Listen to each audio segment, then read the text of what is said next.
एक बहुत पुरानी लेकिन एक शानदार कहानी यहाँ आपको सुनाता हूँ। एक बार एक पिता पुत्र कहीं से घोड़ा खरीद कर ला रहे थे। लड़का छोटा था, यही कोई 12-13 साल का रहा होगा। गर्मी का समय था। दोनों बाप बेटे घोड़े की रास पकड़कर पैदल पैदल चले जा रहे थे। कुछ दूर चलने के बाद पिता ने सोचा कि लड़का थक जाएगा, उसे घोड़े पर बिठा देना चाहिए।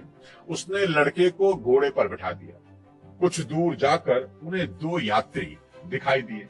एक ने कहा, कैसा नालायक बच्चा है, बूढ़ा बाप पैदल चल रहा है और खुद घोड़े पर बैठा है। लड़का स्वाभिमानी था, उसे ये बात चुभ गई। वह फौरन घोड़े से उतर गया और बोला, पिताजी आप बैठिए। पिता ने पुत्र की भावना को समझा और घोड़े पर बैठ गया। लड़का अब पैदल चलने लगा। आगे जाने पर कुछ और महारथी लोग मिले।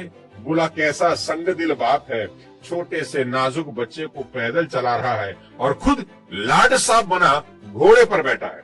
अब पिता की गैरत को धक्का पहुंचा। सोचा कि बात तो ठीक है। वह भी घोड़े से उतरकर पैदल चलने लगा और आगे चलने पर एक और टोली मिली। मजाक उड़ाते हुए बोली, कैसे मूर्ख लोग हैं, घोड़ा होते हुए भी पैदल चल रहे हैं। यह बात भी ठीक थी। पिता ने पुत्र से कहा, चल बेटा, दोनों ही घोड़े पर बैठ जाते हैं। अब कुछ दूर चलने पर किसी ने कहा, अरे इस घोड़े को मारने का इरादा है क्या? इतनी गर्मी, इस मरियल से घोड़े पर दो दो सवार, अत्याचार की भी हद है। अब बाप और बेटा दोनों घबराकर घोड़े से उतरे। एक पेड़ की छांव पर बैठकर सोचने लगे कि अब क्या करें, दुनिया तो किसी हाल में जीने नहीं देगी। पिता समझदार था। सारी सिचुएशन पर गौर करने के बाद बेटे को समझाते हुए बोला, बेटा आज से एक बात गांठ बांध लो, हमेशा मन की आवाज सुनना, क्योंकि दुनिया की सुनोगे तो किसी भी मकाम पर पहुंचोगे नहीं। यहाँ जो बात एक की नजर में सही है, दूसरे की नजर में गलत हो जाती है। इसलिए सुनो सबकी, करो मन की। घोड़े पर हम दोनों बैठे, इससे घोड़े को ऐतराज नहीं मगर लोगों को ऐतराज है।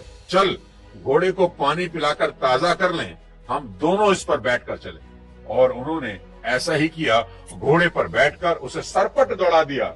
ना दुनिया की तरफ देखा, ना उनकी कोई बात सुनी, बस अपनी मंजिल पर नजर रखी और 2 घंटे बाद अपने घर पर पहुंच गए। यही बात आज समझने वाली है।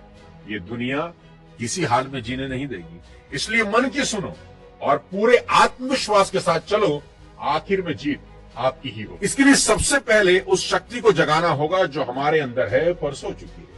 इसके लिए भगवान पर विश्वास करें। यदि नास्तिक भी हैं तो भी उस शक्ति पर विश्वास करें जो सारे संसार, सारे ब्रह्मांड को चला रही है, जिसके हुक्म से हवाएं चल रही हैं, सूर्य उदय और अस्त होता दिखता है, जिसने बिना सहारे के आसमान को सबके सिर पर स्थिर किया हुआ है। इस बात को मान लें कि कोई सुप्रीम पावर है जिसने हमारे दिल में एक पावर स्टेशन बनाया हुआ है।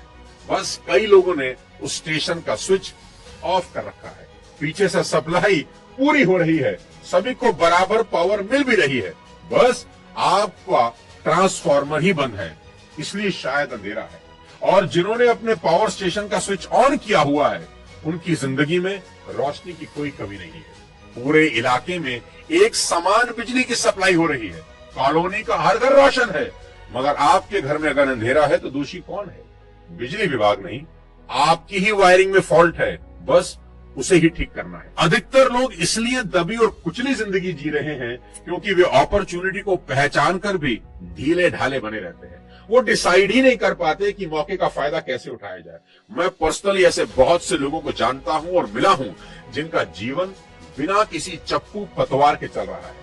साथियों देखो, दिमाग में अगर कोई ठोस प्लानिंग ना हो, हाँ, अगर संगमरमर के पत्थर से आप मूर्त निकालना चाहते हैं तो आपकी एक गलत चोट से पत्थर का आकार बिगड़ जाएगा अगर चोट बिना सोचे समझे मारेंगे। इसलिए बिना सोचे समझे पत्थर पर चोट कभी ना मारें।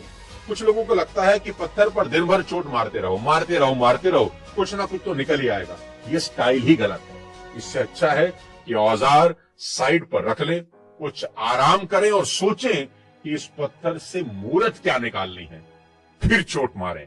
साथियों, जब विजन क्लियर होगा तो पत्थर में से वही मूर्त निकलेगी जो आप चाहते हैं। इसलिए कहता हूं कि आत्मविश्वास रखें, विल पावर रखें और दुनिया जीतें। जय हिंद।